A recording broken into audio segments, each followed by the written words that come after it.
Welcome sa Unli Kaalaman. May mga lugar sa mundo na tinatawag nating uninhabited.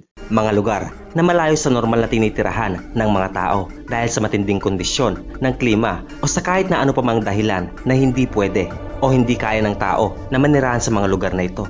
Halimbawa na lang ang Antarctica, isa sa mga kontinente sa ating mundo, pero dahil sa sobrang lamig dito, unstable na kondisyon ng panahon, mahirap talaga para sa mga tao na manirahan sa mga lugar na kagaya nito.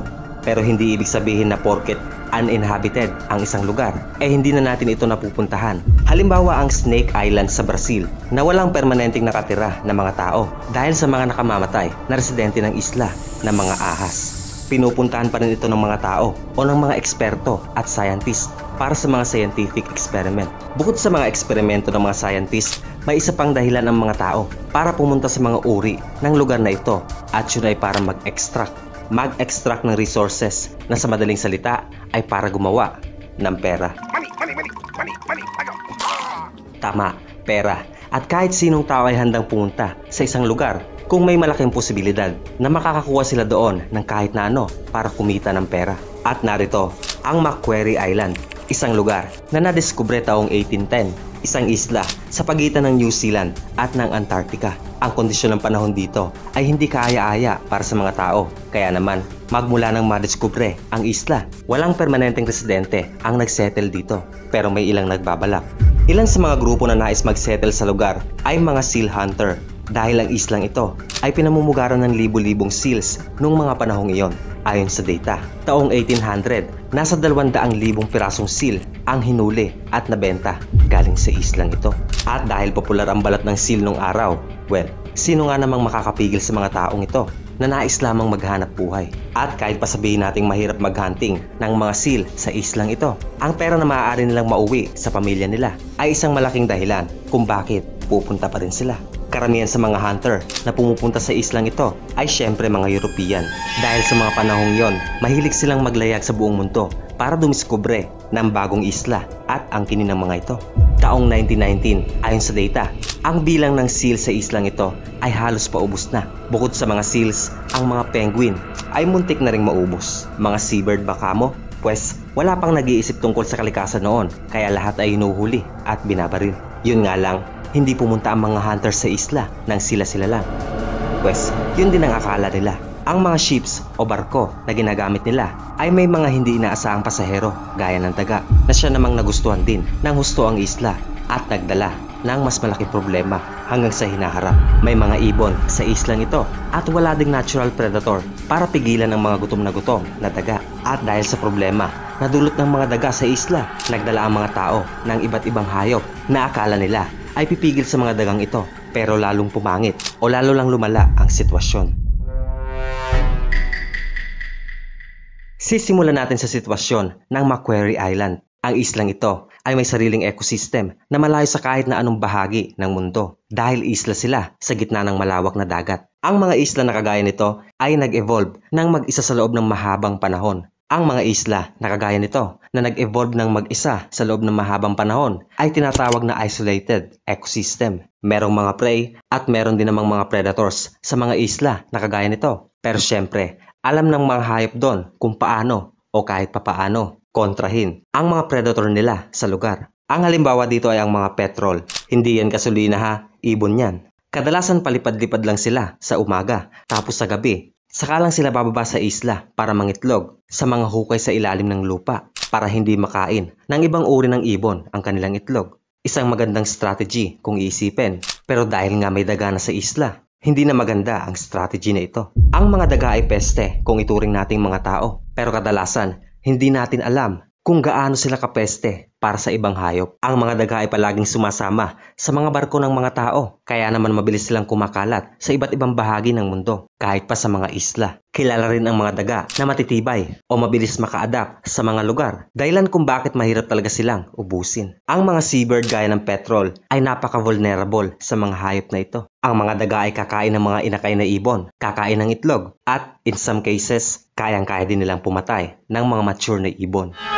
Sa madaling salita, kahit ano kakainin ng mga daga, kahit anong hayop na kaya nila, lahat ng kanilang madadaanan siguradong masisira at dahil yan sa pagiging masinop ng mga daga. Kaya naman hindi problema sa mga daga na sirain ang isang buong ecosystem gaya ng sa Macquarie Island. Bukod sa mga hayop, kumakain din ang mga daga ng bulaklak, mga buto ng halaman, prutas at mga bagong sibol na halaman. Halos lahat walang ligtas sa kanila. Yun nga lang, ang mga tao noong 19th century ay walang pakialam sa mga ito hanggang sa pati sila ay kinain na ng daga.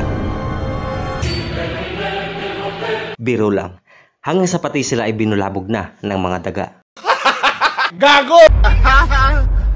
Ang mga tao noon ay pumupunta sa isla para mag-hunting ng mga hayop. Kaya ibig sabihin nagdadala sila sa isla ng mga supplies gaya ng pagkain. At syempre, yan din ang gustong-gusto ng mga daga. Bakit nga naman maghahanap pa sila ng pagkain sa labas kung pwede naman pumasok sila sa mga barracks ng mga hunters at ngumata ng ilang noodles?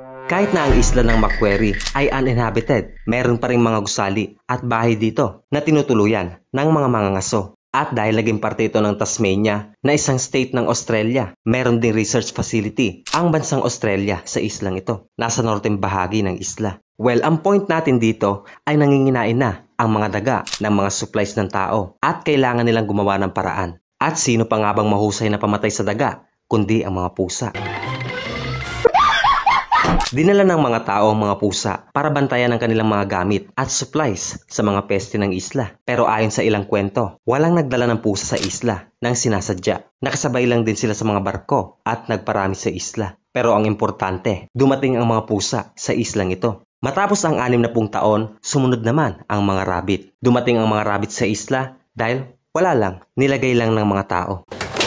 Pues may dahilan. Nilagay nila ang mga rabbit bilang food source sa mga sailor na posibleng mas stranded sa isla. Sabihin na nating nasiraan malapit sa isla. At least pwede silang manghuli ng mga rabbit bilang pagkain. Nice idea. Taong 1878, dinala ang mga rabbit sa isla at gaya ng kadalasang nangyayari, kapag ang mga rabbit ay dinala sa isang lugar na walang natural predator, magpaparami sila ng napakabilis, as in mabilis. Ang mga rabbit ay pwedeng magparami sa edad na 5 hanggang 6 na buwan. Tumatagal ang pagbubuntis nila ng 1 buwan lang at meron silang baby na maaaring umabot sa 12 piraso. Bukod pa dyan, matapos lang ang ilang araw, maaari na ulit silang magbuntis. Bukod naman sa mabilis nilang reproduction, problema din ang dala ng mga rabbit sa isang ecosystem. Halimbawa, kinakain nila ang mga vegetation at mga damo na siyang mga proteksyon ng mga ibon sa kanilang pugad gaya ng albatros. Dahilan kung bakit na-expose sila sa iba pang uri ng predator. Bukod pa dyan, ang mga rabbit ay mabilis din kumain. Parang pagpapalahi nila, ganun din kabilis. At parang wala silang balak tumigil hanggat may nakikita sila. Ang mga bahagi na dating green ay nagiging lupa na lang. Dahilan kung bakit wala nang matataguan ang mga ibon. Ang mga pagkain ng rabbit sa mga native na halaman ay nagdudulot din ng soil erosion at landslide sa lugar. At sa madaling salita, ang mga rabbit ang sanhi sa matinding soil erosion sa islang ito. Hindi lang dahon at halaman ang kinakain nila dahil pati buto at kahit ugat ng mga halaman ay walang ligtas sa mga rabbit. Isa sa mga notable na landslide sa lugar ay nangyari taong 2006 kung saan halos masira nito ang isang importanteng colony ng mga penguin. Pero ano namang ginawa ng mga pusa?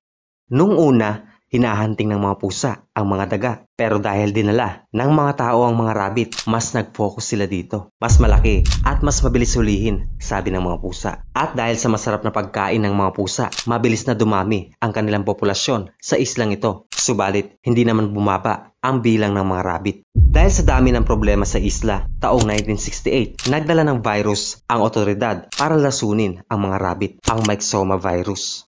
Dahil sa kabila ng pagkain ng mga pusa sa mga rabbit na ito, hindi pa rin ito sapat para makahabol sa bilis ng pagpaparami ng mga rabbit. Gumana naman ang paglalaso nila sa mga rabbit at taong 1980, ang bilang ng mga rabbit sa isla ay nasa 20,000 na lang na dating nasa 100,000 mahigit. Pero babalikan natin yan mamaya dahil unti-unti namang nauubos ang mga rabbit sa isla. Ang mga pusa na umaasa sa mga rabbit bilang pangunahing pagkain ay nagsimula ng mag-hunting ng mga seabird.